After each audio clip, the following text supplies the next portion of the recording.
Hi, good afternoon, everyone. Welcome to the New Education Normal webinar series. This webinar series was conceived and being organized by the Learning Sciences and Innovation team, led by Dr. Theo Chuli and Dr. Wong Longshang, who are among the participants in this session right now. The main goal of the webinar series is to help us navigate the educational landscape in the new normal. This is also in line with the Ministry of Education's plan to regularly implement home-based and blended learning in K-12 settings. The webinar series features international and local scholars who have been extensively carrying out practice-oriented research in the relevant areas. If you face any technical issues during the course of this webinar, you may send your email to oer.pops@nie.edu.sg as shown on your screen right now. For today's webinar, we are very fortunate to have 3 scholars from Hong Kong and Macau to share with us some key insights on a very important and relevant topic, which is well-being, as viewed through the lens of positive psychology and positive education. The first part of the session will focus on the nature of well-being and its importance. The second part of the session will focus on a research about the impact of COVID-19 pandemic on students and teachers' well-being. The third part of the session will cover evidence-informed recommendations to promote well-being in schools. During the course of the presentation, you may type your questions using the Q&A function on the toolbar. I may raise 1 or 2 of your questions right after the presentation of each speaker. More questions will be addressed later after all speakers are done with their presentation. So now let us proceed to the introduction of our speakers. Our first speaker is Dr. Ronnel King. He wears multiple hats. He is currently an associate professor at the Faculty of Education, University of Macau. He is also an adjunct associate professor at the Department of Curriculum and Instruction, the Education University of Hong Kong, and co-founder and CEO of the Positive Psychology in Education Association Limited in Hong Kong. Prior to this, he worked as a research scientist at NIE. His research focuses on understanding the factors that underpin motivation and well-being, and using positive psychology interventions to enhance these optimal states. He has published more than 100 journal articles on these topics. Most recently, he was recognized as one of the top 2% of education researchers in the world out of 58,000 researchers. He is also one of the most highly cited scientists in the world across all the 22 fields and 176 subfields of science, according to the database of highly cited researchers created by Stanford University researchers. He has also been recognized as a rising star by the Association for Psychological Science and was conferred the Michael Bond Award by the Asian Association for Social Psychology. He is currently editing a special issue in educational psychology entitled Learning, Teaching, and Well-Being During COVID-19 and Beyond. Our second speaker is Mr. Norman B. Mendoza. He is a registered psychometrician with a master's degree in counseling and psychotherapy from the University of St. Joseph in Macau. He is currently a doctoral candidate at the Education University of Hong Kong. His current research is focused on the link between motivation and assessment in teaching and learning. He is also the advisor and co-founder of Life Risk, a nonprofit youth organization focused on mental health and suicide, registered under the National Youth Commission of the Philippines. He is the research team leader of the G-Pulse, a global people's unexpected life event self-evaluation. It is a free online platform that provides Filipinos with reliable and valid research instruments to assess their own social, emotional, and psychological well-being. In 2019, he worked as a faculty member of the Psychology Department of De La Salle University, Manila, Philippines.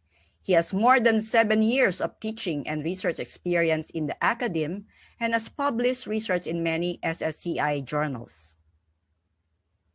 Our third speaker is Father Joseph Howe. He is an EDD student under the Department of Curriculum and Instruction. In Macau, in Hong Kong, he has a bachelor's degree in computer science, specializing in information technology. He is an ordained priest and has a master's degree in theology. He has been working in an integrated basic education school in the Philippines for 7 years as school president prior to his admission to EDU HK EDD program. As administrator, he focused on teacher and learner well-being, teacher formation, curriculum design, and organizational development. His current research interest is teacher motivation, its antecedents and outcomes using self-determination theory. He was recently appointed as a research fellow at the Ateneo de Zamboanga University. Ladies and gentlemen, please welcome our first speaker, my good friend, Dr. Ronnel King. Thank you, Imelda, for that very, very generous introduction. I'm very happy to be here virtually with you guys this afternoon to be sharing our lab's research on teacher and student well-being and positive psychology. This is I'm a very bit nostalgic about this because I used to work at Singapore in NIE. I think some of you might know me, and I've had a very positive experience in NIE. And my journey to positive psychology and education actually started when I was in Singapore. So this interest of mine in well-being and positive psychology and positive education was actually nurtured when I was working as a research scientist in Singapore. So I hope that today I can share with you some of the findings from our lab that might be pertinent to our audience today. And again, I'd like to thank Dr. Teo and Dr. Long Xiang for inviting me for this talk.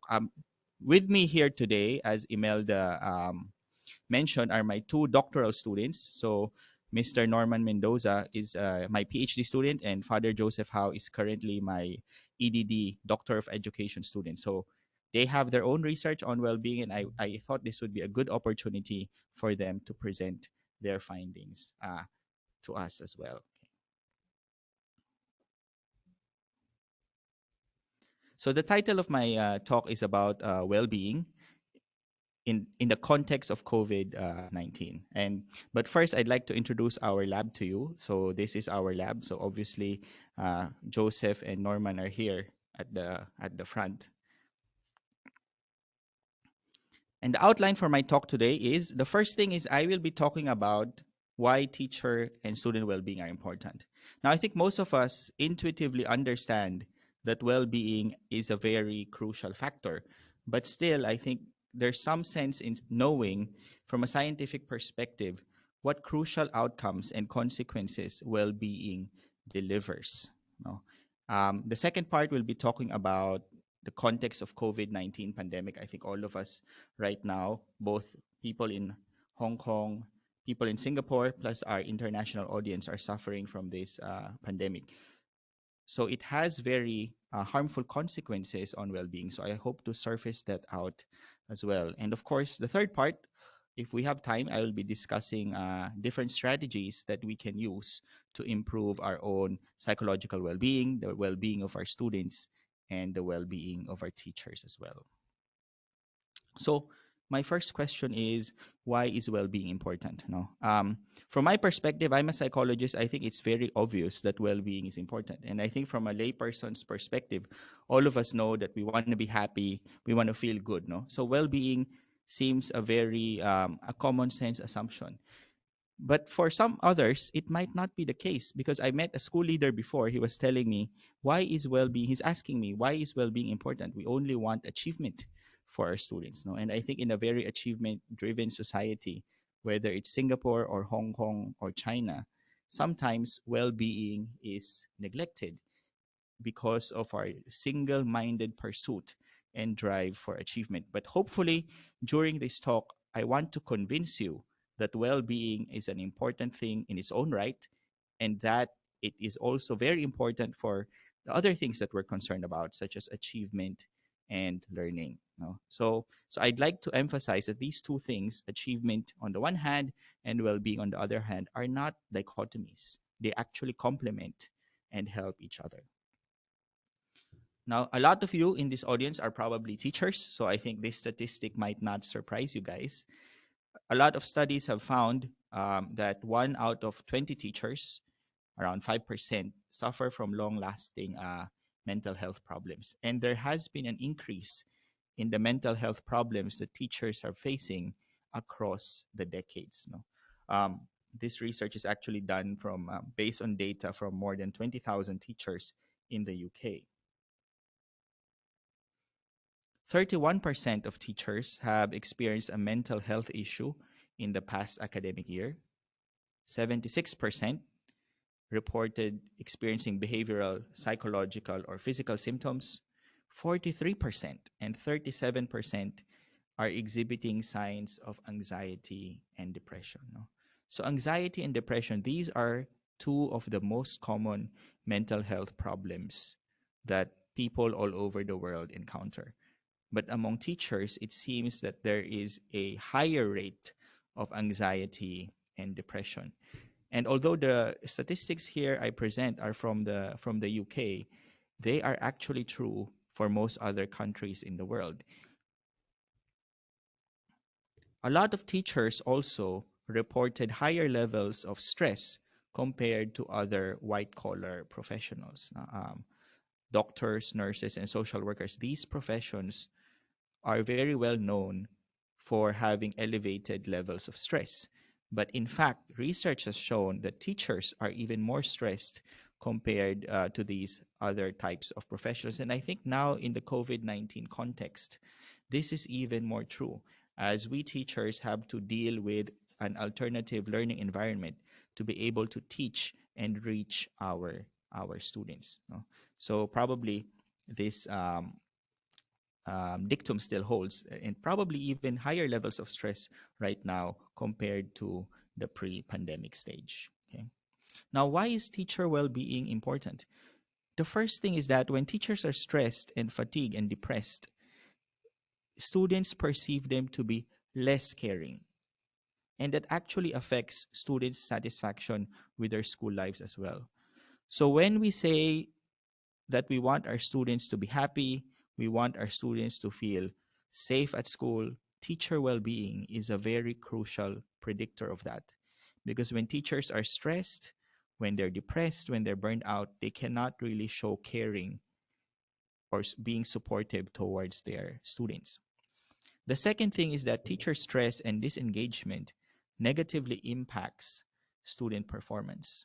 So teachers who are stressed and burned out, they cannot teach well, and that in turn will negatively affect their students' levels of performance. And of course, poor teacher engagement will predict poor student engagement. Now, when teachers are emotionally exhausted, they tend to be more reactive and punitive in their responses. No, I think again, probably we're all aware of this. When we're very stressed at work, when we come home to our families, to our friends, we tend to be very reactive, easily irritated.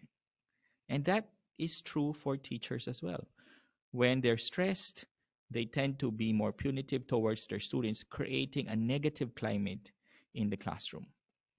Teacher well-being has also been found to be closely connected to student connectedness, which could have downstream consequences on mental health outcomes. And of course, we all know that stress negatively affects motivation, self-efficacy, and job commitment. So again, when teachers are not feeling well, when teachers are burned out, when teachers are depressed, that have very important consequences for the school and for their students as well. So again, just to summarize, teacher well-being has been associated with the quality of teaching, student performance, as well as student well-being. Now, I'd like to share with you one study that our lab is currently doing, trying to link teacher to student well-being. So for this data set, we actually focused on an ongoing project that we have on the PISA 2018. This is the program, I think all of you know about Program for International Student Assessment. The latest one was released just last year. And so we focus on analyzing data from PISA 2018. So what was our key finding? Our key finding was that teachers who had higher levels of well-being also had students who had elevated levels of well-being.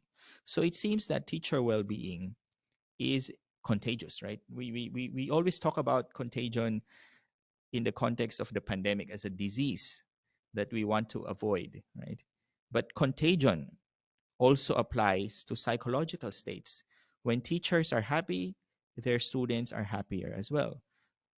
Conversely, when teachers are burned out and not feeling well, that also is transmuted to their students. So this contagion applies between teachers and students. And this is data based on more than 89,000 teachers from 5,400 schools across 17 countries. And these teachers were, of course, they were teaching more than 93,000 students. So this was actually the structural equation modeling that we have for those of you who are into statistics and into multi-level modeling. We actually did a multi-level structural equation model where we looked at how teachers were affecting their students. So students nested within teachers and schools. So what we found was that teachers who were more satisfied with the teaching profession, they were happy with being a teacher. They also had students who had higher levels of life satisfaction. Their students also had higher levels of positive emotions. So positive affect means positive emotions. This is what we usually mean by happy. When lay people use the term happiness or being happy, psychologists talk like that's positive affect. It's the same thing, but we want to give it a more scientific air, I guess. And again, when teachers are satisfied with the teaching profession, when they're happy with their jobs, their students are less likely to experience negative emotions. So negative affect looks at emotions such as boredom, hopelessness, and anxiety. So it seems that we really want teachers to be happy and satisfied with being teachers, because that has very powerful downstream consequences on their students' life satisfaction and positive emotions. And it also protects students against experiencing a lot of negative emotions. Now, aside from being happy with being a teacher could also be satisfied with his or her work environment, the school that I'm working in, right? Like I am happy being in NIE, for example, or I'm happy being in school A.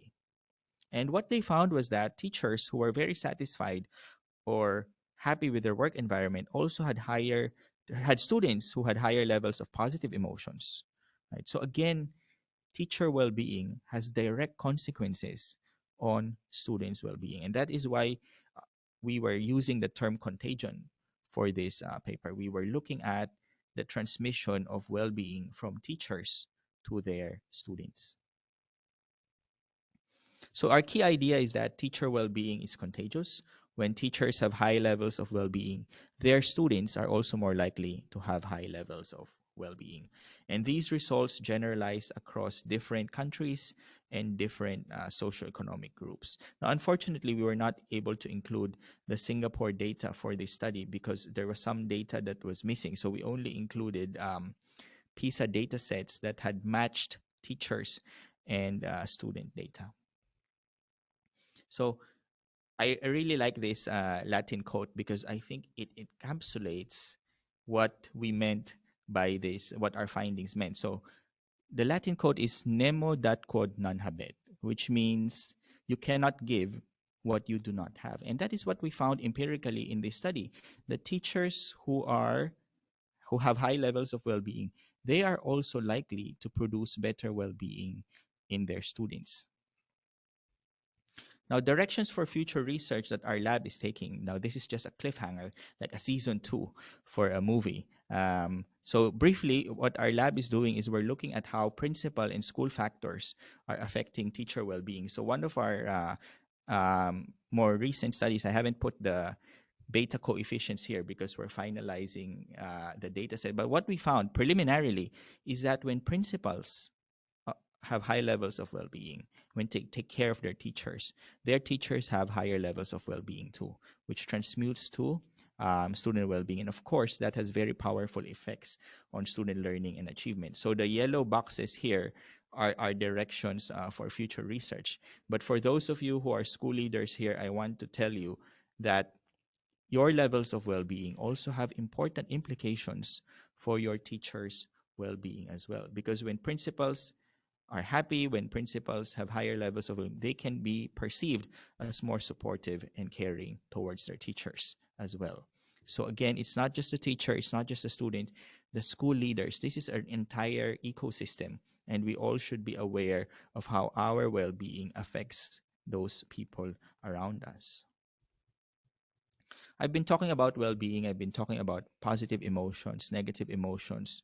So what is well-being? Okay. Now there are so many definitions of well-being. If you're a sociologist, if you're a psychologist, if you're an economist, each discipline will have its own definition of what well-being actually is.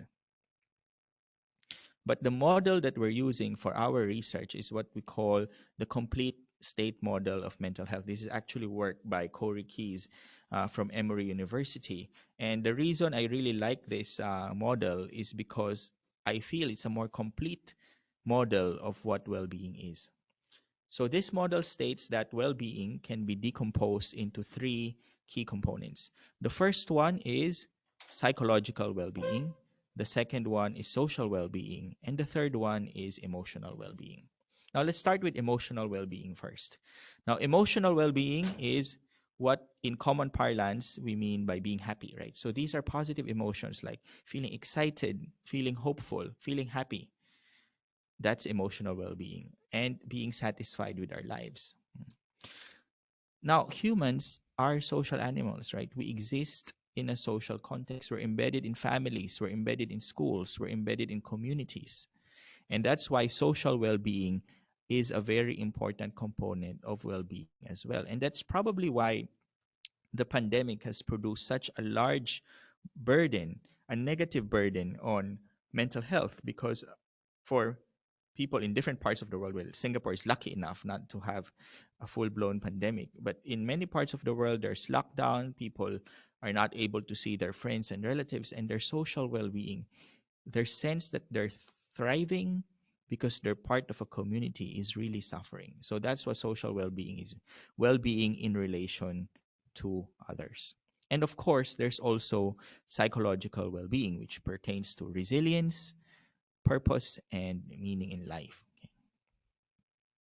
Now, where does positive psychology come in? Again, I told you at the beginning of this talk that this idea of positive psychology really came to me when I was working in Singapore, because here there's a really, we want to focus not just on students' weaknesses but on students' strengths. So I juxtapose these 2 columns here of traditional psychology and positive psychology.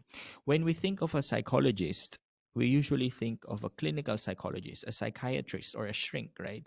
You go to a psychologist because you're feeling depressed, you're feeling anxious, you're obsessive compulsive, so you are in a negative state. No? So that's why sometimes being a psychologist, if you say that you're seeing a psychologist, it's not perceived to be a positive thing, right? So traditional psychology for more than 100 years is focused on weaknesses, overcoming deficiencies, avoiding pain. But what does positive psychology bring into the picture? Positive psychology wants to focus on strengths, building skills, and pursuing happiness, because avoiding illness, avoiding depression, and avoiding anxiety is not necessarily the same thing as pursuing happiness or flourishing. Okay? So positive psychology is that positive aspect that we want to focus on. And we know that these 2 perspectives are complementary and are very important so that they can enrich mutually enrich each other. So we want to move people into the right hand of the spectrum, right? From from mental disorder and a sense of languishing, our goal, the goal of positive psychology, is to move them to the right. We want to move them into the sphere of mental wellness and ultimately into the sphere of flourishing. And flourishing means people who have high levels of emotional, psychological, and social well-being. So again, the positive psychology perspective brought into education, we call that positive education. We recognize that we want to focus on our students' strengths and not just deficits. We want to emphasize and highlight the factors that promote optimal well-being and flourishing. Okay. So I've talked about what well-being is and why well-being is important. Of course, right now we are all living under the context, the shadows of a global pandemic. And COVID-19 has very heavy effects on teachers and students' mental health. A lot of the published research that I've been looking at right now looks at the cognitive outcomes of the COVID-19 pandemic. So they found that students learn less when they're not in the classrooms. And this is especially true for people at the lower ends of society, people who are disadvantaged, the poor, who don't have enough economic resources. So the effect of the pandemic is negative for all of us, but it's even more negative for people at the bottom rung of society. So I think this is something that we have to be conscious about, that the pandemic is essentially not an equalizing thing, but it makes inequalities even more stark. So the COVID-19 pandemic has affected teachers and students' mental health alike. There's a sudden and unexpected change in routine. And I think for most of us professors here, this has also affected us when suddenly we have to learn about teaching in Zoom and teaching online, which is what I'm doing right now, which I couldn't imagine myself doing a year ago. These are new technologies, new knowledge, new skills that we had to learn along the way. Challenges of shifting to online classes, isolation, and loneliness from shifting to online classes. So a lot of research has shown that the COVID-19 pandemic has actually tripled the depression rate. Okay, compared to before the pandemic, it has multiplied the depression rate by 3. In the UK, they have shown that 27% now had mental health problems compared to 18% before the pandemic. Elevated levels of distress in different parts of the world because of the pandemic. And among children and students, the most common ones are feelings of loneliness. No, they cannot see their friends. Schools are closed, so there's feelings of loneliness, nervousness, restlessness, irritability, and of course difficulty concentrating. Now, perhaps the problem is a little bit less so in Singapore, which has managed the pandemic relatively well compared to international benchmarks. But I think these problems are still salient for everyone. So now I'd like to pass the ball on to my student, Mr. Norman Mendoza, and Father Joseph Howe, who will talk about their research on COVID-19 in the Philippines. Thank you very much, Dr. Ronnel King, for walking us through those insightful and meaningful data and studies relevant to teacher and student well-being. I am honored to now present to you some of our key findings when we collected data on student and teacher well-being in the Philippines. This is a month or two before the implementation of new normal education. So these are data from the Philippines. Before we start though, I would like to, reiterate that how pandemics and epidemics influence mental health has been studied and investigated before. We know from studies focused on SARS in Hong Kong, Ebola in Africa, that it has also, led to challenges to post-traumatic stress symptoms and anxiety and depression as well. So this is really a non-surprising phenomenon. So, with that as a backdrop, our volunteers in Life Risks PH developed the GPulse COVID-19, which is a free 15-minute online survey. So, we collected data from some 7,000 community sample. And then for this specific study, we collected 1,000 data from 1,000 teachers and some 700 students. These are the data or the scales that we used to collect for the students and teachers. And our descriptive findings suggest that 20% rather, or 2 in 5 people who are students from K to 12 have flourishing well-being. So we could assume that 2 out of 5 students are actually still flourishing. On the side of the teachers, we have more, 63.27%, or 3 in 5 teachers were experiencing positive well-being or flourishing well-being. Now, on the side of the mental health outcomes, you can see from your left-hand side that there are more students who are experiencing depression than there are teachers. So 22% and 13% respectively. On your right-hand side, anxiety, we could see that 13.91% of the K-12 students are anxious, and 19.74% are experiencing some anxiety from the teachers. What we see from this slide is quite interesting. We could see that students are more depressed, but teachers are actually more anxious. When we look at these, what are the key findings? Among teachers, 3 in 1 have a flourishing well-being, and among students, 2 in 5 have a flourishing well-being. Therefore, we have to look at this from the perspective of both. So despite the mood and anxiety challenges that students and teachers face amid the pandemic, more than 40% of students and more than 60% of teachers still remain to be flourishing. However, what about the rest, right? So, therefore, students and teachers are going through the same challenges, but perhaps coping in various ways. While teachers are happier, they're more anxious, perhaps due to concerns about their work and their health, as they bear more responsibilities at home and in school. Students, on the other hand, may experience low mood or feelings of disinterest in school due to the lack of social connection, one. Second is the change of learning modalities. So, more attention is really needed to explore how students and teachers cope amid the COVID-19 pandemic. It is my honor to present these findings to you. Now, in relevance to this, I introduce my colleague, Joseph Howe. I call him doctor because he do doctor level stuff. He's now going to look at the relationship. What are the other data suggest with the same sample that I've just presented to you. So, Joseph.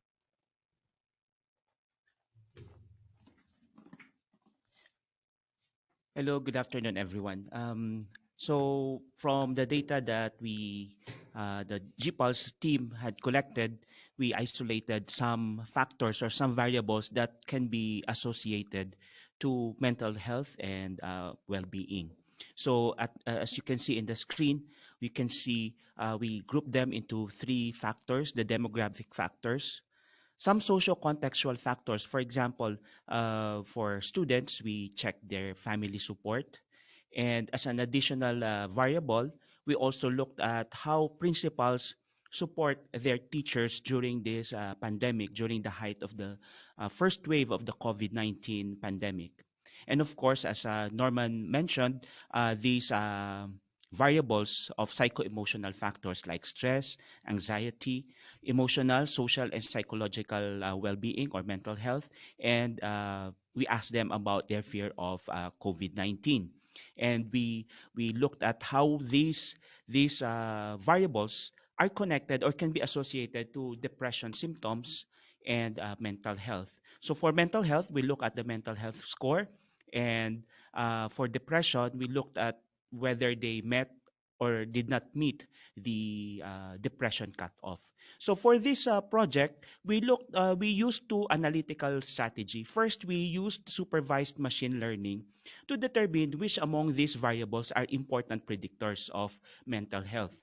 And then we run a hierarchical linear modeling to see how much are these variables contributing to either depression or mental health. But before I go to the details of the results, I would like to share first What does supervised machine learning algorithm do? Basically, it is a non-parametric statistical modeling, which is based on decision trees.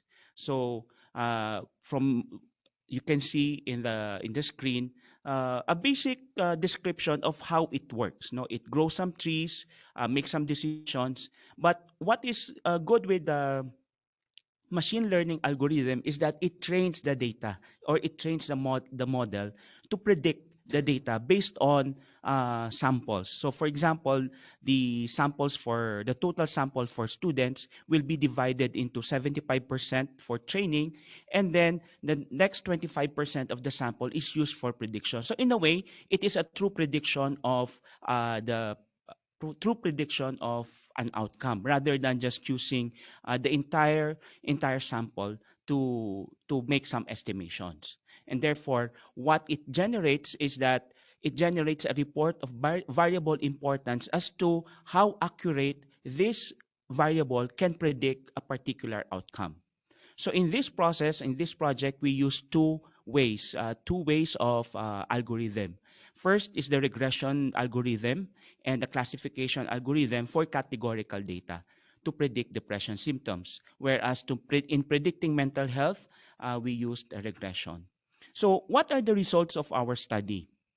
First, we look at the student well-being. Uh, Basically, what you can see in your screen confirms what Norman mentioned a while ago. Stress and depression. Stress is very evident is an evident predictor of well-being. Lower stress means better well-being for students. But what you can see here is that by the way, the figures you see on the right bottom part is the variable importance, and the figures that you see on the upper part on your right side are the beta coefficients from the hierarchical linear regression. So what you can see here is that family support is a very important predictor for well-being. Stress, and surprisingly, this result shows that students' identification of their school affiliation helps in their well-being. So later on, maybe we can see what are the connection of these variables. Now, looking at the uh, teacher well-being for important predictors of teacher well-being, the same result shows that family is the number one important predictor for teacher well-being. In fact, we can see for between the two, for students, the family has greater importance, no, or at least the values are greater or bigger than the teachers, because for example, if you take a look at number 3 in your right bottom side, autonomy support seem to be a very contributes a large part in predicting student teacher. No, because we asked the teachers how they feel how are they being supported by their principals. So for teachers, it is family, stress, and autonomy support from their principals. Now, we run a classification algorithm to determine the depression symptoms to determine the predictors of depression for students and teachers. And these are the results. So you can see in your left side, bottom left is the values for the variable importance, and the upper part are the variables or the results from the hierarchical linear regression.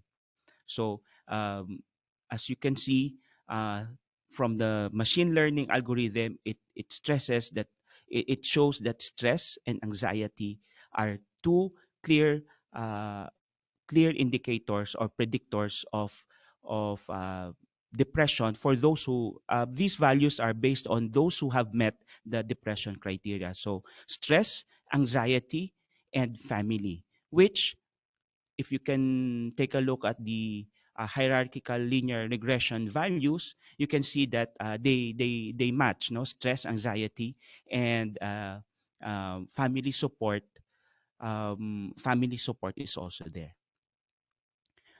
For teachers, it's the same. But as you can, as what we have mentioned, uh, or if you can see, it's the same. They have the same experience: family and stress and anxiety. But what is interesting with this results is that the position of importance seems to be reversed, which in a way confirms what Norman mentioned a while ago. For teachers, it is, I think, we can see in the data, and it is natural for teachers to have higher anxiety because during these times, they are worried about how schools and how classes can handle, and how schools can handle the online classes and this pandemic. And for students, they are more stressed and less anxious about what is happening. So, what are the key findings? The results indicate that strong social contextual support for both its home and its family support.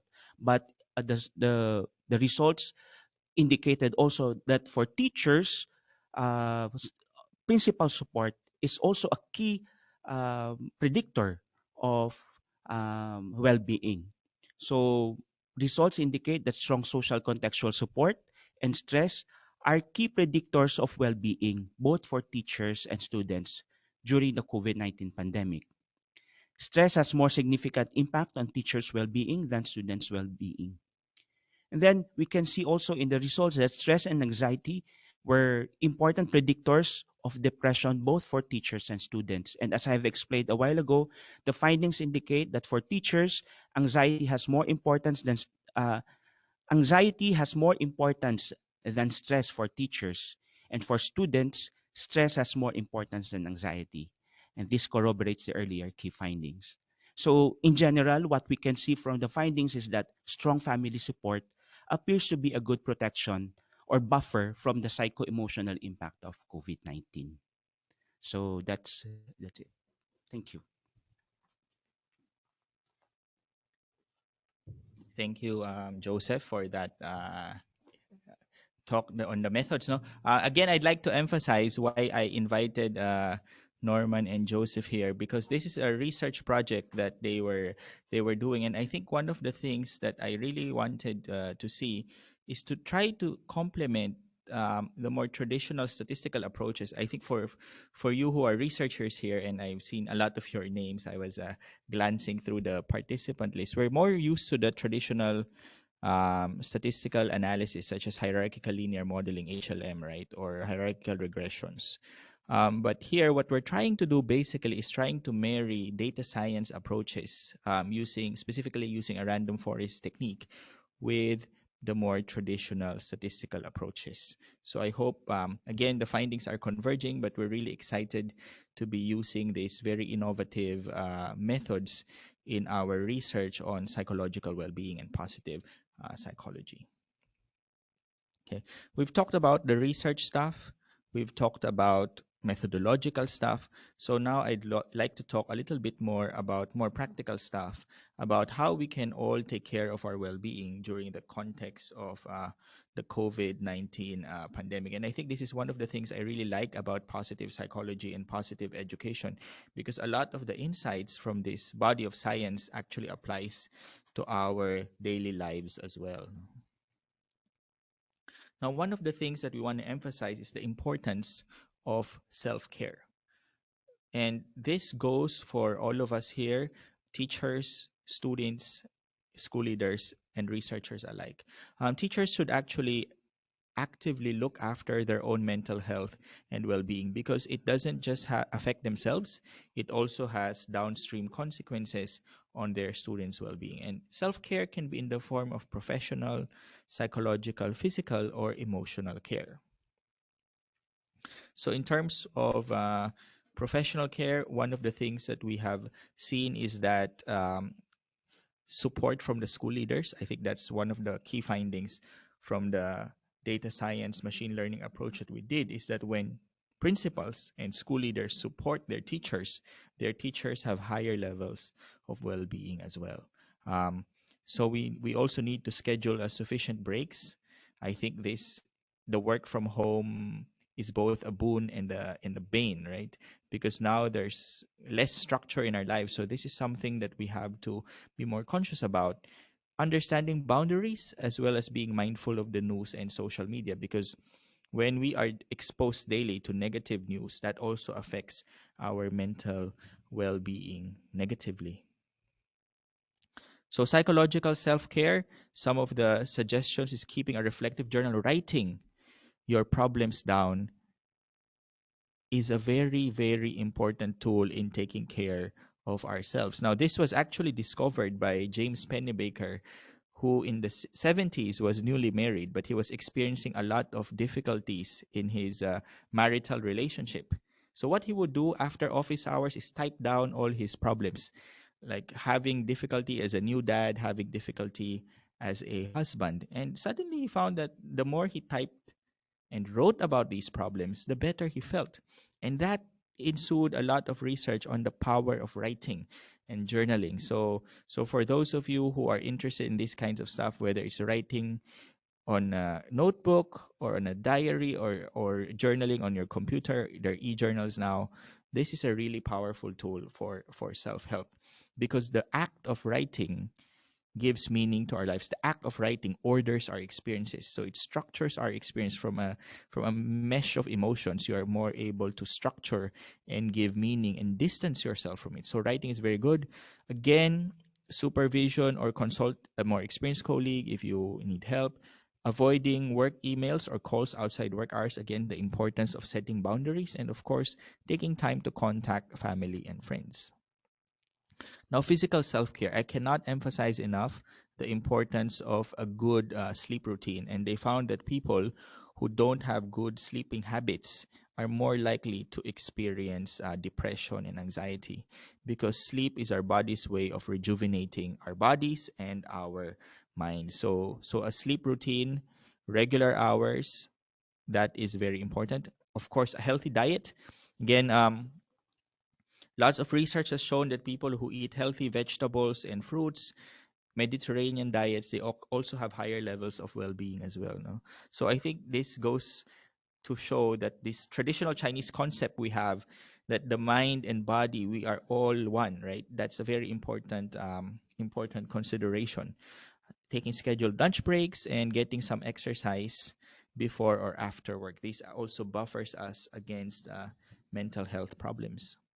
Again, emotional self-care can be in terms of taking time to contact your friends and family, engaging in mindfulness practices, reading, and cultivating gratitude. Again, why cultivating gratitude? I think this is one of the favorite topics of Dr. Imelda. Cultivating gratitude, seeing the positive amidst our lives. This is because our brain is naturally biased towards negative information. We are more likely to remember negative things than positive things. That's our brain's natural way of dealing with the world. It's so easy for us to remember negative things, like a negative remark from the principal, a problem with a student, but we forget the bigger context, which actually there are a lot of good things that happen daily in our lives too. Maybe there is a very sunny day. Maybe we had a good dinner with friends. We had a positive time with our family. So these are all good things. So gratitude is very important.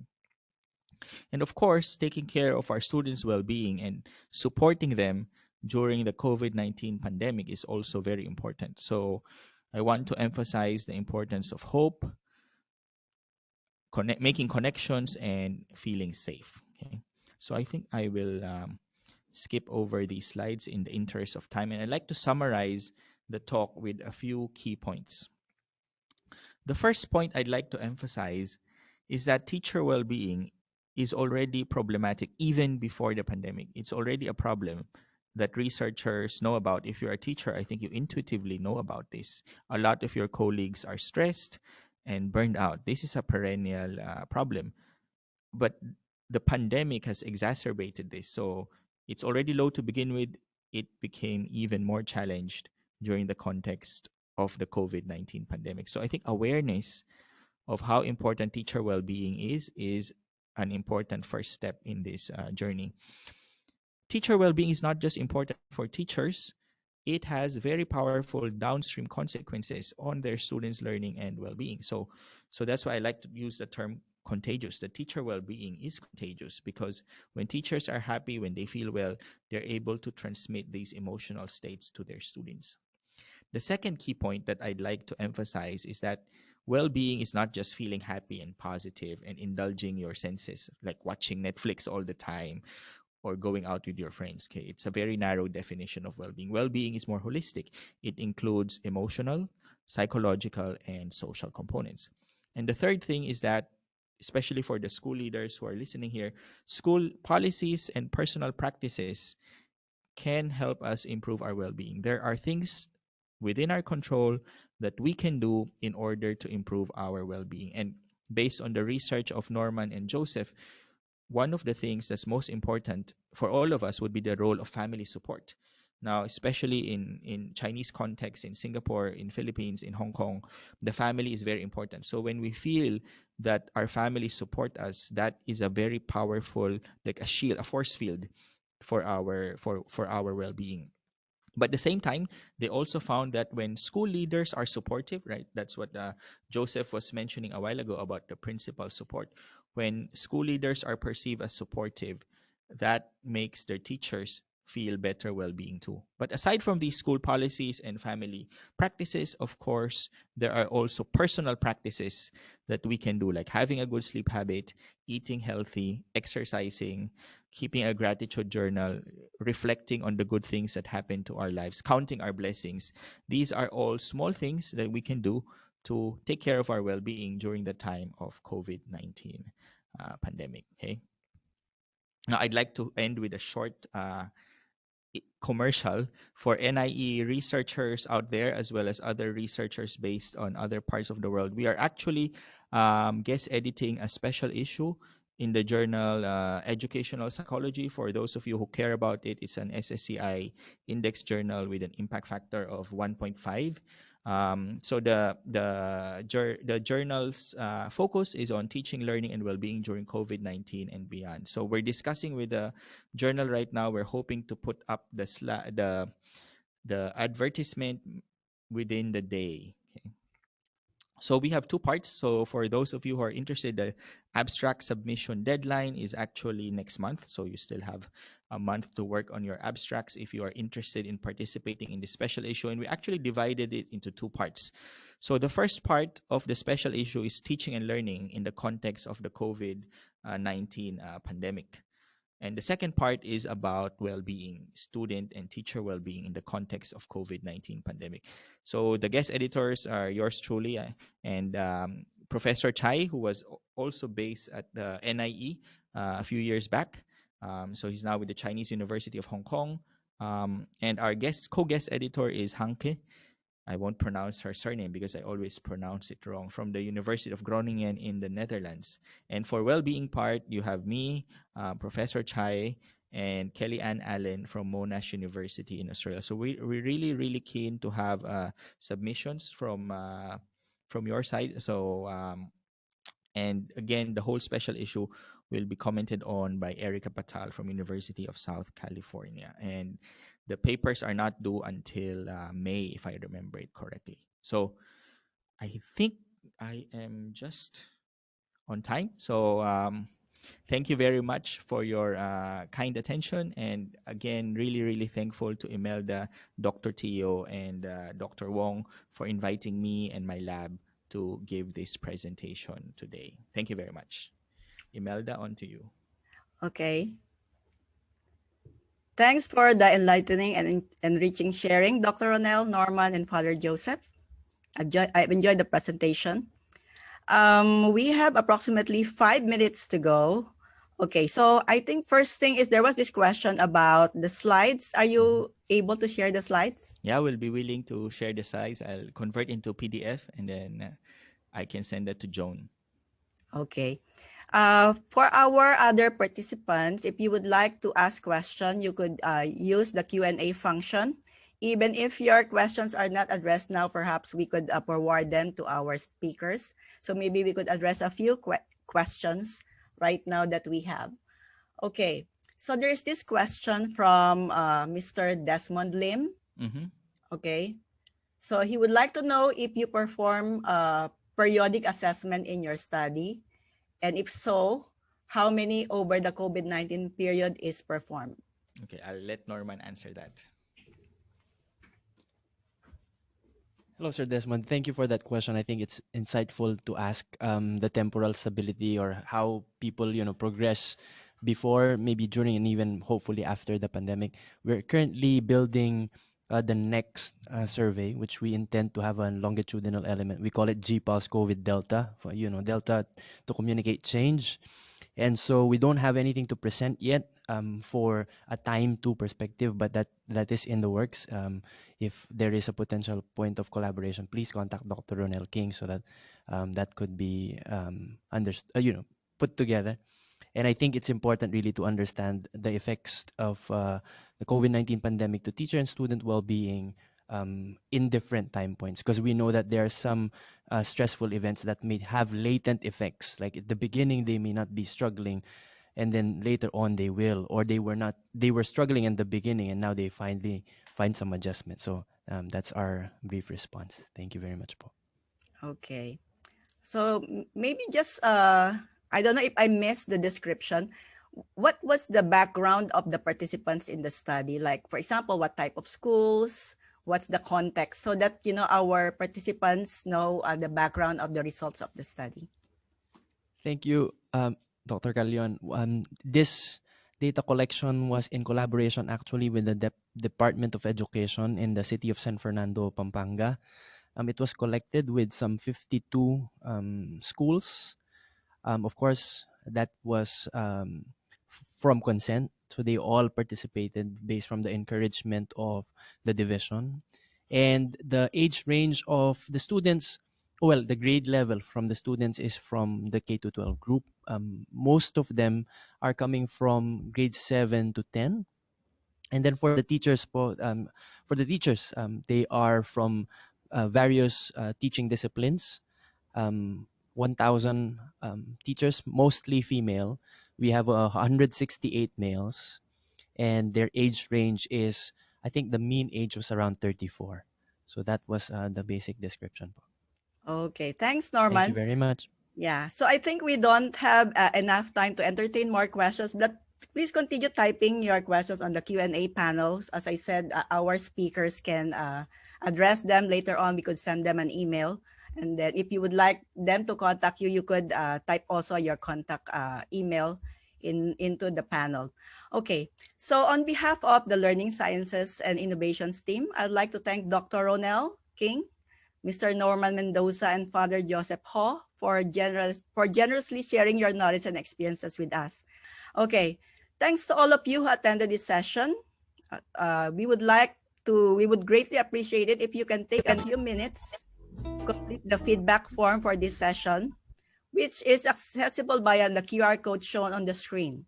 Okay, the feedback link will also be shown on the chat panel. Thanks so much for your participation. Thanks so much for attending this session. I hope you were able to learn something from our generous speakers. Happy Friday to all of you.